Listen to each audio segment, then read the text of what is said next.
Here we are on Montgomery Place, looking at George Chappell's four houses, 37 through 43, on the north side of the street, built in 1890-91, featuring limestone, brick, and terracotta.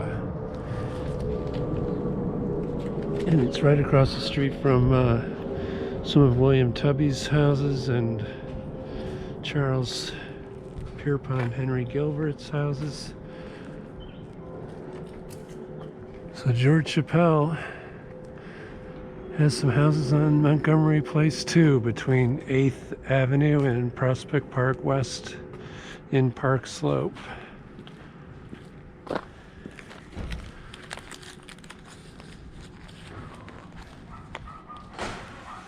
And if it was easy to walk to the other side of the street, I would, to get a bigger picture. Let me pick a spot. Here we go. 37 through 43, Montgomery Place, Park Slope, 1890-91, George Chappell. Here's a pretty cool trio at 1146 through 1150 Dean Street in Crown Heights. George Chappell, 1896. And they're definitely different from a pretty impressive block of houses that has a lot of variety here on Dean Street, just east of the Union League Club and Grant Square. Looking across some of the buildings, beautiful brick. So George Chappell, 1896, 1146 through 1150 Dean Street in Crown Heights.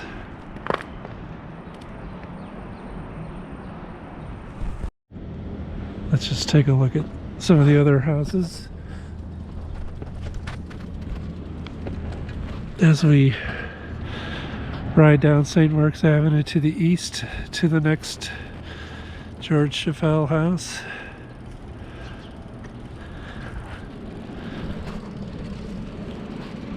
And this is a boarded up store on Nostrand at St. Mark's.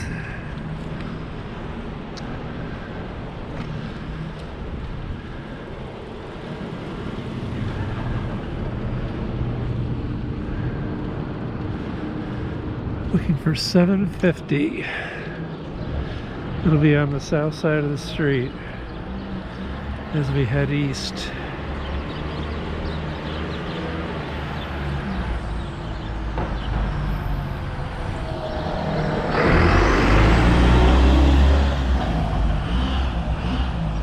Close. Here it is. It's kind of like a mansion.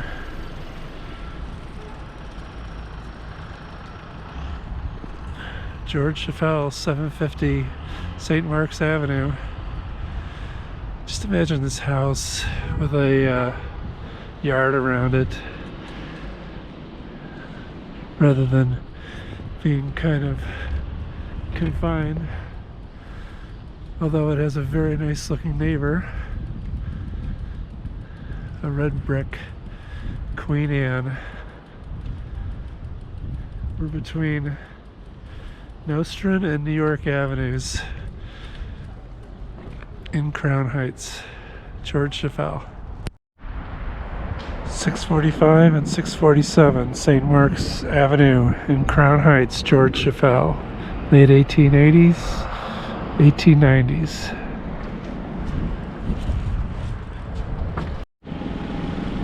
Now this is where George Chappell lived right at the turn of the century with his second wife. He lived in an apartment in this building, and he may have designed this building, they're not sure. But it's kind of the lot of the life of an architect that they don't always get to live in the houses that they design, many of which he might have designed on this block of St. Mark's Avenue between Bedford and Nostrand in Crown Heights. This is George Chappell's The Macon apartment building at the corner of Macon Street and Arlington Place, built in the 1890s, just north of Fulton Street. And it's unique because it curves around at the corner and looking down Macon Street to the east. This is a nice row house here at the end with the cupola. And then there's some other nice row houses right down here in a little 2-block, very short block street, Arlington Place, just north of Fulton Street. The Macon, George Chappell, 1890s. And it looks like the top of the building was, the parapet wall was rebuilt. Looks newer. Okay, we're on Prospect Place, and I'm going to show you 5 houses by George Chappell.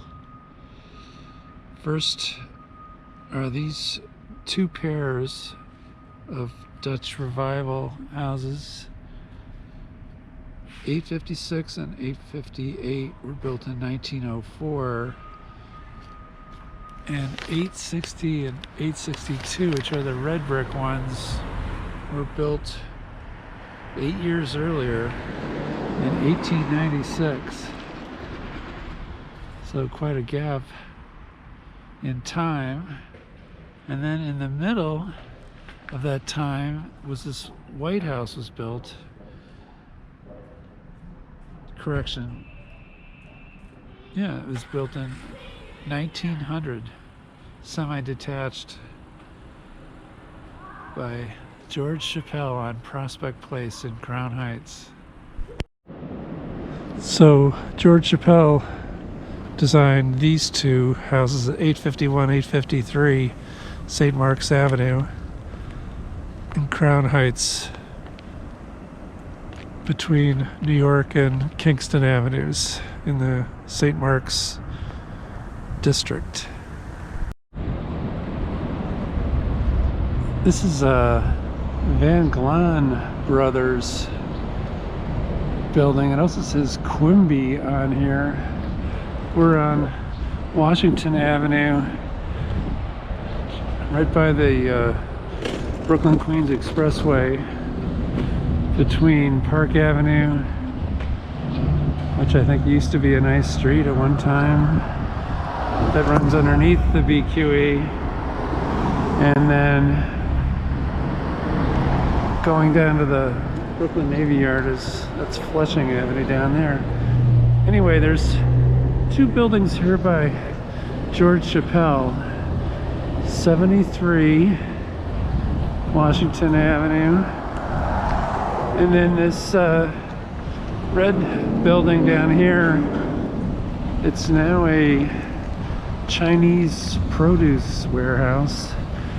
It originally was the Kings County Refrigeration Company powerhouse that powered the cold storage warehouse, I think on the next street over, which we'll take a look at.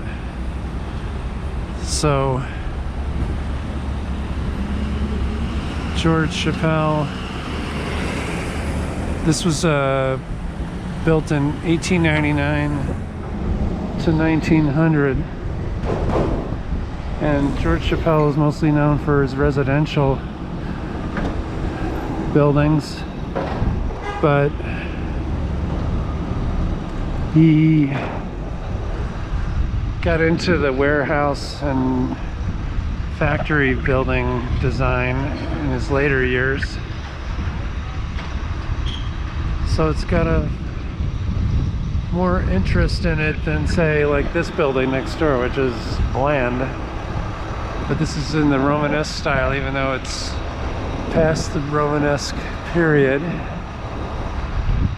George Chappell, 1899 to 1900, at 59 Washington Avenue, between Flushing and Park Avenues, in the neighborhood called Wallabout.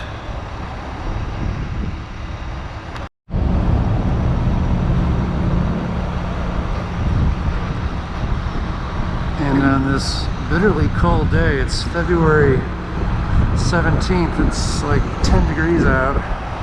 I just wanted to quickly film these other buildings on Washington Avenue on the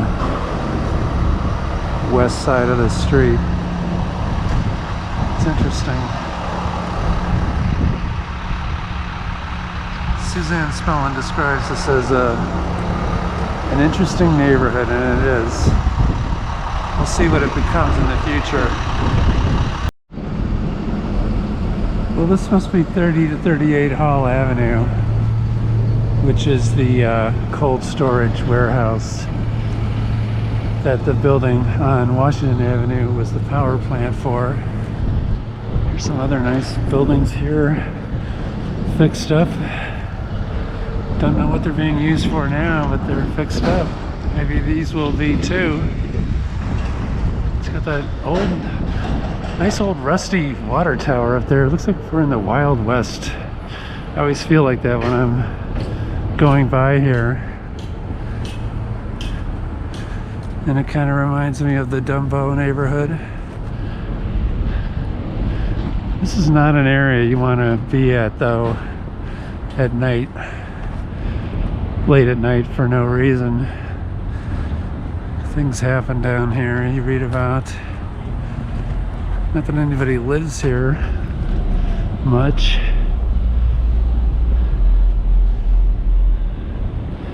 So 30 to 38 Hall Avenue.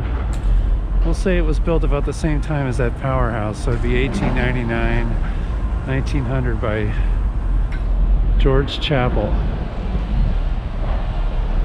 in the Wallabout neighborhood, hard by the BQE.